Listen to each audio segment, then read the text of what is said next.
सीता की खोज। लक्ष्मण से प्रेरणा पाकर सुग्रीव ने अपने यूथपतियों के साथ रामचंद्र जी से मिलने के लिए प्रस्थान किया।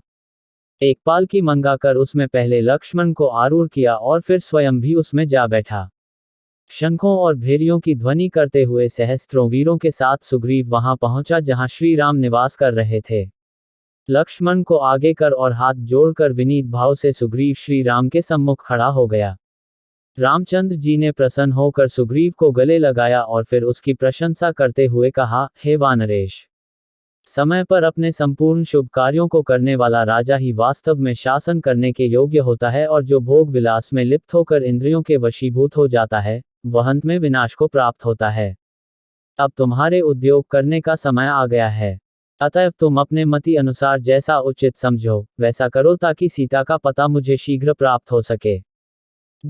श्री राम के नीतियुक्त वचन सुनकर सुग्रीव ने कहा, हे प्रभो, मैं तो आपका अकिंचन दास हूं।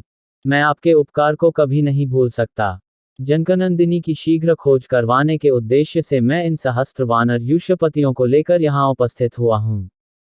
इन सब के पास अपनी अपनी सेनाएं हैं और ये स्वयं भी इंद्र के समान पराक्रमी हैं। आपकी आज्ञा पाते ही ये लंकापति रावण को मारकर सीता को ले आएंगे। इन्हें आप इस कार्य के लिए आज्ञा प्रदान करें। सुग्रीव की उत्साहवर्धक बात सुनकर राम बोले, राजन, सबसे पहले तो इस बात का पता लगाना चाहिए कि सीता जीवित भी है या नहीं। यदि जीवित है तो उसे कहाँ रखा गया है? रावण का निवास स्थान कहाँ है? उसके पास कितनी और कैसी सेना है? वह स्वयं कितना पराक्रमी है? इन समस्त बातों के ज्ञात हो जाने पर ही आगे की योजना पर विचार किया जाएगा। यह कार्य ऐसा है जिसे न मैं कर सकता हूं और न ही लक्ष्मण। केवल तुम ही अपनी सेना के द्वारा करवा सकते हो। राम के वचन सुनकर सुग्रीव ने अपने यूथपतियों को बुलाकर आज्ञा दी, हे वीर महारथियों, अब मेरी लाज और श्री रामचंद्र जी का जीवन तुम लोगों के हाथ में है। तुम 10 दिशाओं में जाकर जानकी जी की खोज करो।